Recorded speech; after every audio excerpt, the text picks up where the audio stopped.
case file. Brain eaters from the abyssal rift. The Mariana Trench is the deepest place on Earth, nearly 7 miles down. The pressure at the bottom is over 15,000 psi. Enough to crush a human instantly, enough to make conventional materials fail. But we developed new submersibles, new materials, titanium spheres that could withstand the pressure. We could reach the deepest parts of the trench, could drill, could explore, could discover what lived in the absolute darkness of the Hadal Zone. I was part of the research team, marine geologist. My specialty was hydrothermal vents, the cracks in the Earth's crust where superheated water erupts into the freezing ocean, where unique ecosystems thrive, where life exists in conditions that shouldn't support it. We were at 8,000 meters, about a mile above the very bottom, drilling into a rift we detected on sonar, a crack in the seafloor that showed thermal signatures. We thought it was a new vent field, undiscovered species, maybe new bacteria with novel biochemistry. We were right about the new species, wrong about everything else. The drill breached the rift wall at 0300 hours. We were watching on monitors. The drill camera showed the bit breaking through rock, then space beyond, a cavity. We'd hit a hollow section, an air pocket, or rather, a water pocket under pressure. The cavity vented, pressure equalized, and something came out. At first, we thought it was a gas plume. The cameras showed a cloud, translucent, pulsing with bioluminescence, blue-green light, beautiful. We were excited. This was exactly the kind of discovery we'd hoped for. Then the cloud reached the submersible. The exterior cameras showed it contacting the hull, spreading across the surface. The bioluminescence intensified. We could see individual organisms now, jellyfish-like, medusa-shaped, but tiny, maybe an inch across. Thousands of them, millions, all pulsing in sync. One of them found a micro-tear in the hull seam, a crack so small we hadn't detected it. But the organism squeezed through, into the submersible, into our pressurized cabin. Dr. Chen saw it first, floating in the air. We were all in shock. A breach should have killed us. The pressure differential should have imploded the hull. But the organism had somehow equalized it, kept us alive while it entered. The thing pulsed. Blue-green light filled the cabin. It was beautiful, hypnotic. We were all staring at it, mesmerized. It landed on Dr. Reyes, on her arm. She didn't react at first, just stared at it. Said it felt warm, tingly, pleasant, like a gentle electric current. Then it began to burrow. The organism flattened, spread across her skin.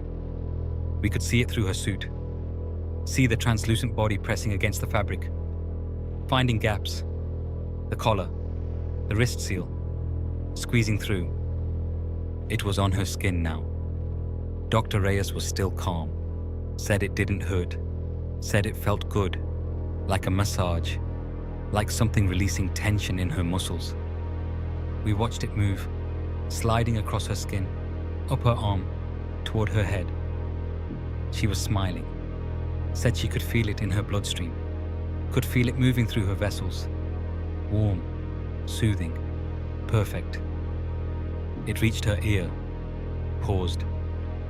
The bioluminescence pulsed faster. Then it entered, squeezed into her ear canal. We watched it disappear inside her head. Dr. Reyes's expression changed. The smile faded. Her eyes went wide.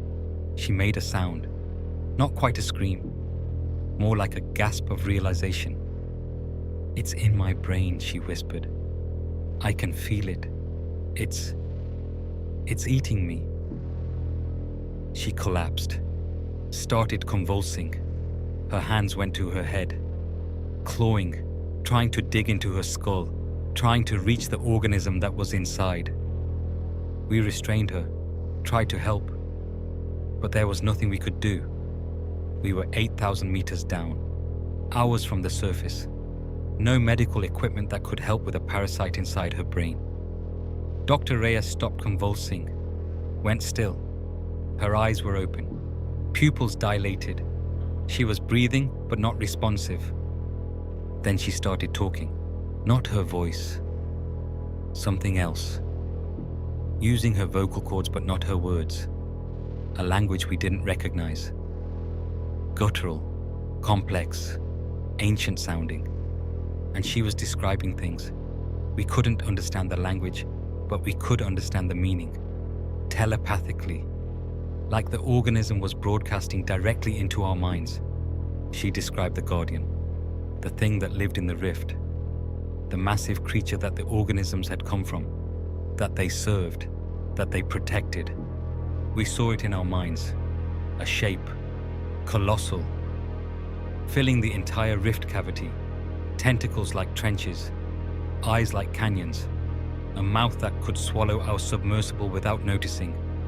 The organism in Dr. Reyes's brain wasn't just killing her, it was showing her, showing us, making us understand what we'd disturbed, what we'd released. More organisms were finding ways in, through the same micro-tear, through other gaps we didn't know existed. The cabin was filling with them, dozens of pulsing translucent jellies, all searching for hosts. Dr. Patterson was next. One latched onto his hand where he'd removed his glove to work controls, burrowed into his skin, up his arm, into his head through his nose. He lasted longer than Dr. Reyes. Maybe 5 minutes of coherent thought. He used it to describe what the organism was doing. Said it was liquefying his brain, consuming the tissue, replacing it with itself. He said it didn't hurt. Said it was ecstatic. Like his neurons were firing in patterns they'd never achieved before. Like he was thinking thoughts no human had ever thought. Then he started screaming. Said he could see the Guardian. Said it was rising from the rift, coming for us, coming to reclaim its children, coming to punish us for disturbing its rest. I sealed myself in the pilot sphere. Emergency procedure. A separate compartment that could detach if the main cabin was compromised. I watched through the viewport as more organisms entered, as they found Dr. Martinez, as they entered her through her eyes, as she clawed at her face, as she described the Guardian in that same ancient language. The submersible was compromised. I had to surface, had to leave them. I initiated the detachment sequence. The pilot sphere separated, started its ascent. I could hear them through the comms, all three of them, speaking in unison, describing the Guardian, warning me, begging me not to leave them with it. Then the main submersible's lights went out. I lost visual, just had sonar. And on the sonar, I saw it. Something massive, rising from the rift, following the main submersible as it drifted, engulfing it. The sonar return was too large to process, too complex, like trying to map a mountain that was moving. The Guardian, I made it to the surface. 12 hours of ascent. 12 hours of listening to the comms as my colleagues spoke in that language, as they described what the Guardian was doing to them, how it was keeping them alive, studying them, learning about humans through the organisms in their brains. The recovery ship found me. I told them everything. They thought I was delirious, pressure psychosis. They sent a rescue sub to retrieve the main submersible. It was gone. No wreckage, no debris, just the rift, still venting, still releasing organisms. The rescue sub's crew reported seeing something, a shape in the water, too large to be real, too deep to exist, moving back into the rift, disappearing into the cavity we'd drilled. The project was shut down. The rift was declared off limits. Official story was equipment failure, pressure breach, crew lost in an accident. But I know the truth. The organisms are real. The Guardian is real. It's down there in the rift, in the deepest, darkest part of the Mariana Trench, waiting. And we released its children, set them free into the ocean. They're spreading now, finding new hosts, new brains to consume, new minds to show the vision of the Guardian. I have nightmares. I see what Dr. Reyes saw, what Dr. Patterson described, the Guardian rising, its mouth opening, wide enough to swallow cities, deep enough to contain oceans. And I wonder if the organisms found me too. If one squeezed through my suit, into my skin, into my brain, if I'm already infected, if what I think are memories are actually the organism's thoughts, if I'm describing the Guardian not from imagination but from being shown. Sometimes I feel it, a warmth in my head, a tingly sensation, pleasant, soothing, and I wonder if I'm becoming like them, like Dr. Reyes and the others, speaking the ancient language, preparing the way for the Guardian, preparing for when it decides to rise, to leave the rift, to show the world what lives in the deepest darkness. The Brain Eaters are just the beginning, just the scouts, the heralds. The Guardian is coming, and when it arrives, we'll all see what my colleagues saw. We'll all understand. We'll all speak the ancient language. We'll all welcome it with liquefied brains and ecstatic screams, into the crushing void, into the darkness, into the Guardian's embrace, forever. Case file, 3 Skeleton Key. The lighthouse on 3 Skeleton Key was isolated, 40 miles from the French coast, a jagged rock rising from the Atlantic, named for 3 escaped convicts who died there centuries ago. Their skeletons had been found years later, picked clean. No one knew what had eaten them. I was assigned there in 1938, part of a 3-man crew, myself, the head keeper, Ichua, and his assistant, Leglio. 6-month rotation. Then we'd be relieved and returned to the mainland. It was brutal work. The lighthouse was battered by constant storms. Waves crashed over the rock. Wind howled day and night. We had limited supplies, limited communication, just ourselves, and the light that had to be maintained. 3 months into our rotation, we spotted the ship. It appeared at dawn, drifting, no sails raised, moving with the current, heading straight for 3 Skeleton Key. Ichua tried to signal them, fired flares. The ship didn't respond, just kept coming. It struck the reef about 100 yards from the lighthouse, ran aground with a grinding crash. The hull held. The ship was stuck, trapped on the rocks. We watched it through binoculars. No movement on deck, no crew visible. It looked abandoned. But then we saw them. Rats, pouring from the hatches. Hundreds of them. Thousands. The deck was suddenly covered. A black, writhing mass. They were huge. Bigger than any rats we'd seen. Ship rats, wharf rats, bloated from months at sea, desperate, starving. They were leaving the ship, diving into the water, swimming toward 3 Skeleton Key, toward us. Ichua ordered us to secure everything. Close all the shutters, bar the doors. The rats were coming. We needed to make the lighthouse impenetrable. We worked fast, closed the heavy wooden shutters, barred them from inside, sealed every gap, every crack, made the lighthouse into a fortress. The rats reached the rock, started climbing. They were good climbers, navigating the vertical stone like it was nothing. Thousands of them, a black tide flowing up the rock, toward the lighthouse. They reached the door, started scratching, gnawing. We could hear them. Thousands of claws on wood, thousands of teeth. The sound was overwhelming. A constant scratching, gnawing, squealing that never stopped. Leglio panicked, said we should abandon the lighthouse, swim for the mainland. But it was 40 miles. We'd never make it. And the water was full of swimming rats. We'd be devoured before we got 100 yards. We were trapped in the lighthouse, with a horde of starving rats outside, trying to get in. They worked on the door all day, all night. The scratching never stopped. We could see them through gaps in the shutters. packed so thick we couldn't see the stone beneath them. Just rats. Thousands of red eyes. Thousands of gnashing teeth. On the second day, they got through a window.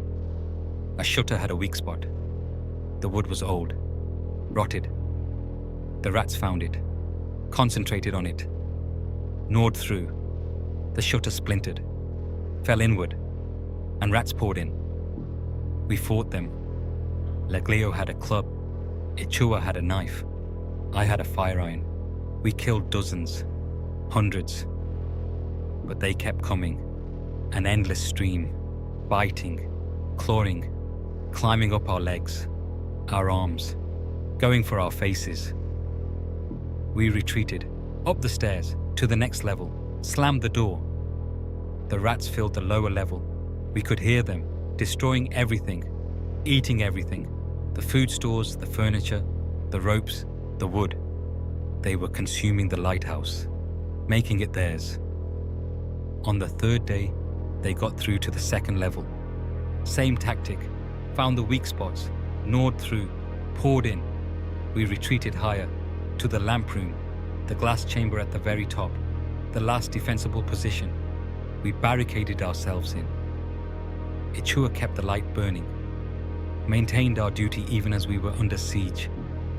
Leglio was breaking down, crying, praying, convinced we were going to die. I thought he was right. The rats controlled everything below us. They were working on the lamp room door. We could hear them, feel the door vibrating from their assault, and we were running out of supplies. No food, almost no water. We'd been rationing, but in the lamp room, there was nothing. We had maybe 2 days before dehydration killed us. On the fourth day, Leglio snapped. He said he'd rather die fighting than die of thirst.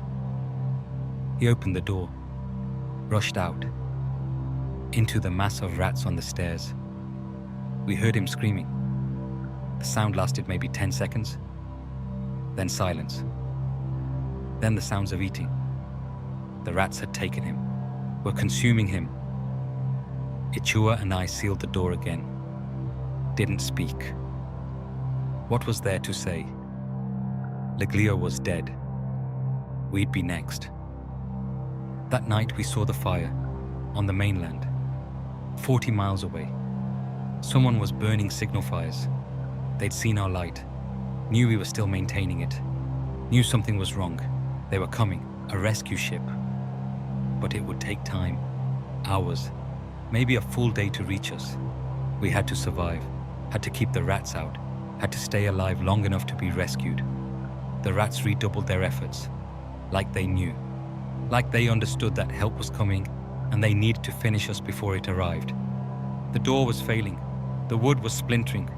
We could see rat snouts pushing through, see their teeth, their eyes, hundreds of them, pushing, gnawing, breaking through. Ichua made a decision. He was going to collapse the stairs, destroy the access to the lamp room, trap the rats below and give us time. He opened the door, rushed out with a sledgehammer, started smashing the stairs, breaking the supports. The rats swarmed him immediately. I watched through the door gap, watched him work, watched him swing the hammer even as rats climbed his body, bit his arms, his face, his eyes. He kept swinging, kept destroying, until the stairs collapsed. He went down with them, fell into the mass of rats 2 levels below. I heard him scream, heard the feeding frenzy, then silence. I was alone, in the lamp room. No stairs, no way up for the rats, but also no way down for me. I was trapped at the top, with no food, no water, just the light and the sound of rats below. The rescue ship arrived the next afternoon. They saw the situation, the lighthouse swarming with rats. They couldn't approach. The rats would board, would infest the ship. They waited offshore, tried to signal me. I waved from the lamp room window, showed them I was alive, barely. That night, they returned with flamethrowers, pumped burning oil into the sea around the lighthouse. The rats couldn't escape. They were trapped on the rock. The fire swept up, consumed them. thousands of them burning, squealing. The smell was horrific. It took hours, but eventually they were all dead. The rock was scorched, blackened, covered in charred rat corpses. The rescue team reached the lighthouse, found me in the lamp room, delirious, dehydrated, barely alive. They found what was left of Ichua and Leglio. Not much. The rats had consumed most of them. Just bones. Picked clean. Like the 3 convicts who died there centuries ago. Like the lighthouse had always been meant to be a tomb, a place where men were devoured, where rats ruled, where the ocean delivered its plagues. I spent 3 months in hospital, recovering. Physically, I healed. Mentally, I never really recovered. I still hear them. The scratching, the gnawing, the squealing. I see them in my dreams. The red eyes, the gnashing teeth, the black tide flowing up the stairs, consuming everything.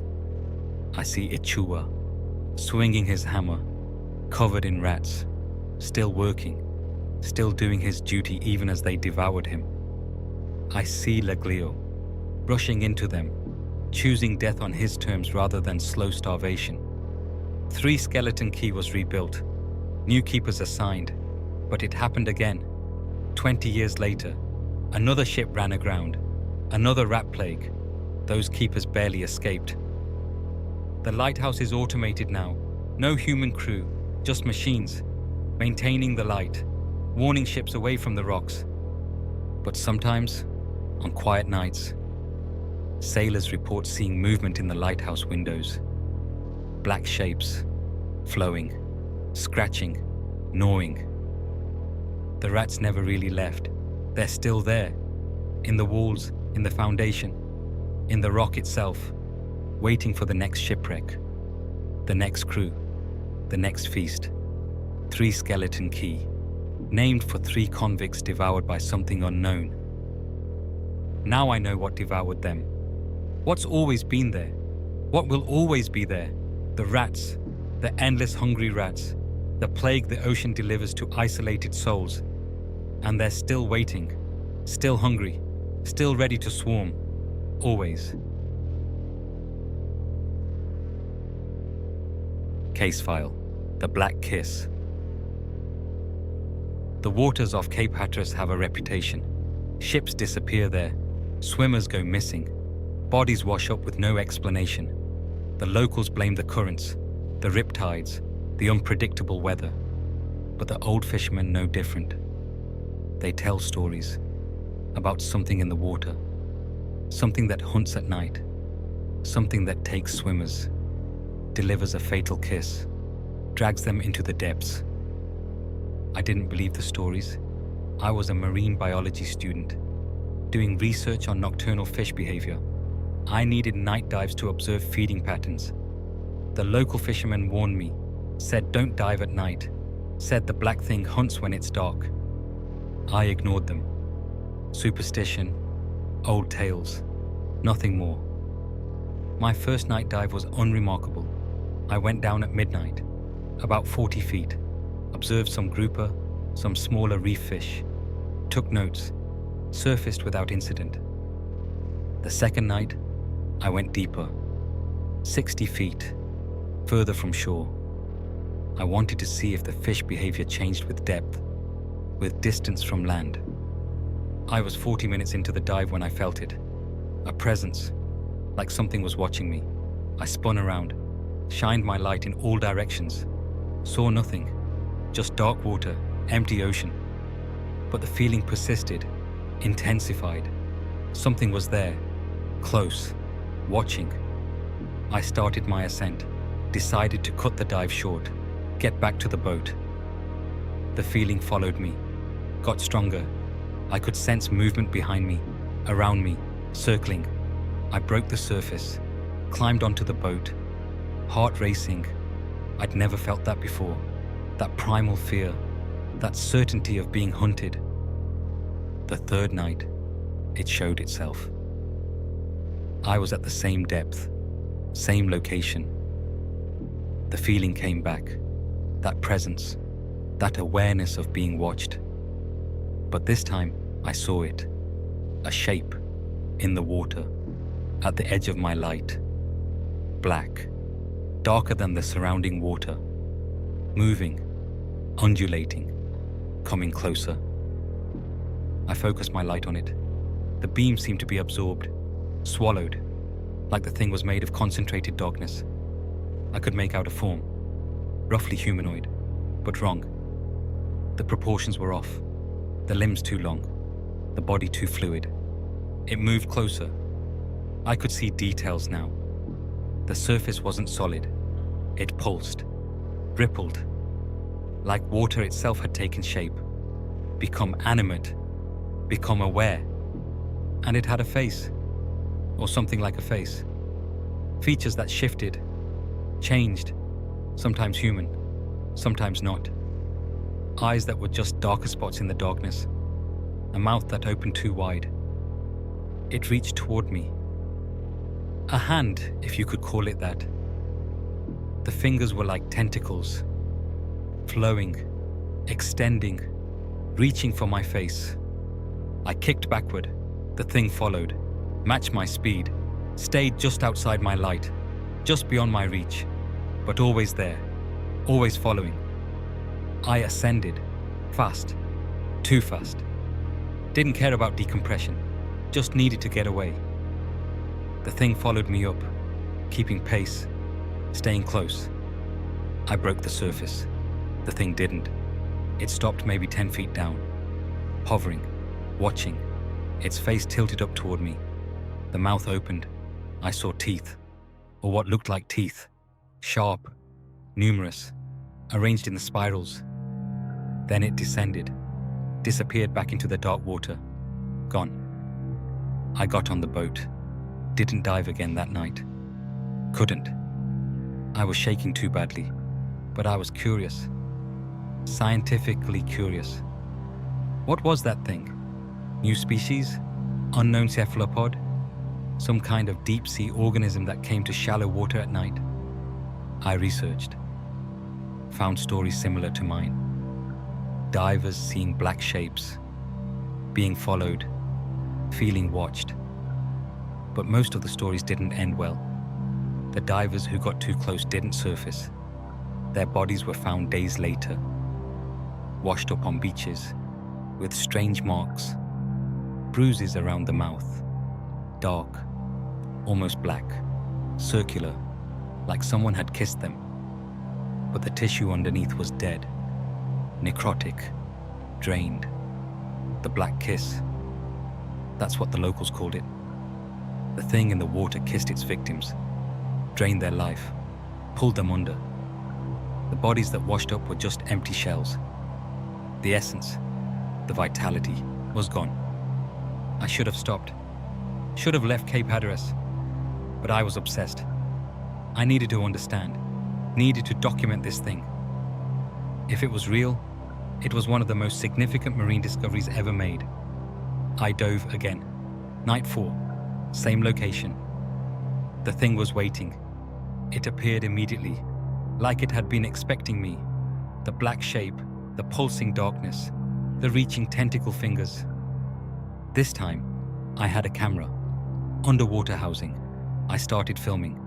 The thing didn't shy away, didn't flee. It moved closer. Let me document it. I could see more detail through the camera. The body was translucent in places.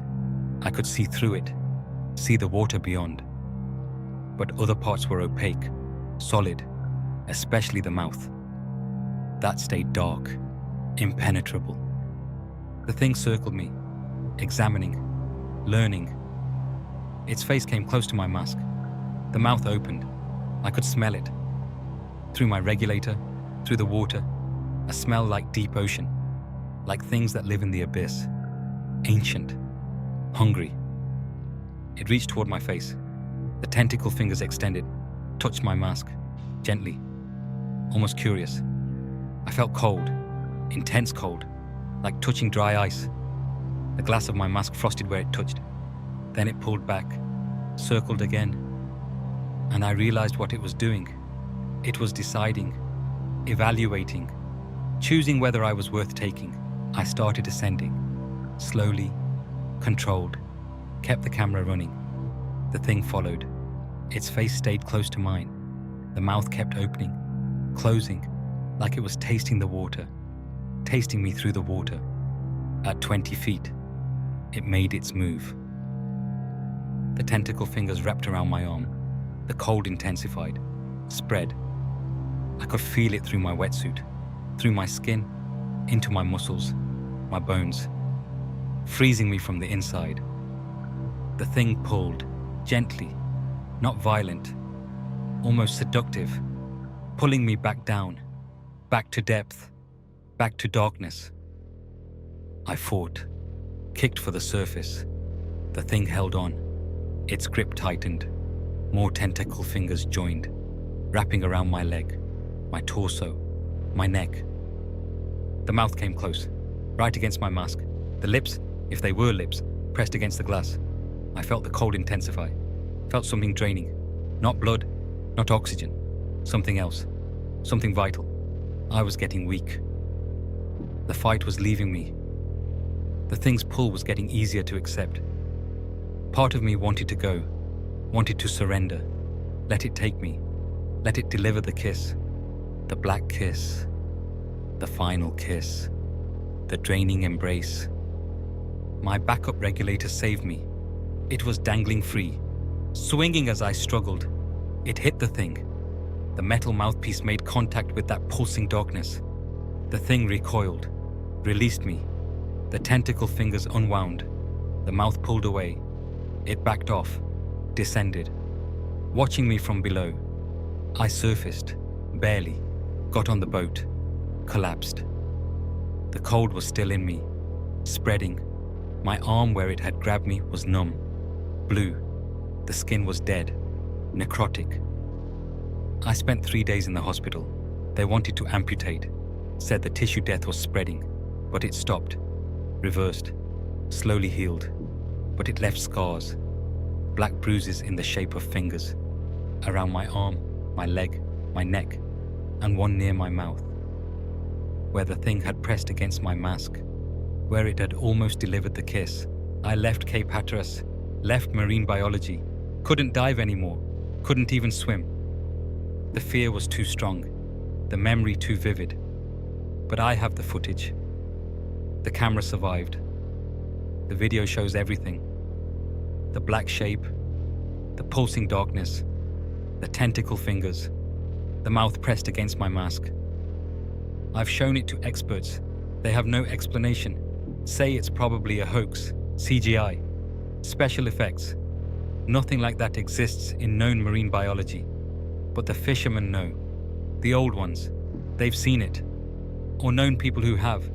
They know about the black kiss, about what hunts in the waters off Cape Hatteras, about what takes swimmers in the night. It's still there. I know it is. Waiting in the dark water, watching, choosing, deciding who to take next. And sometimes, late at night, I feel it. The cold, the draining, the seduction of surrender. Like part of me stayed with it. Like the kiss, even though incomplete, left a connection.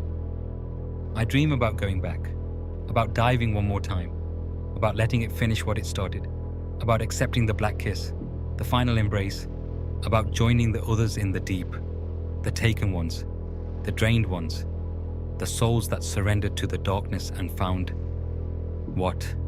Peace, transformation, eternal drowning?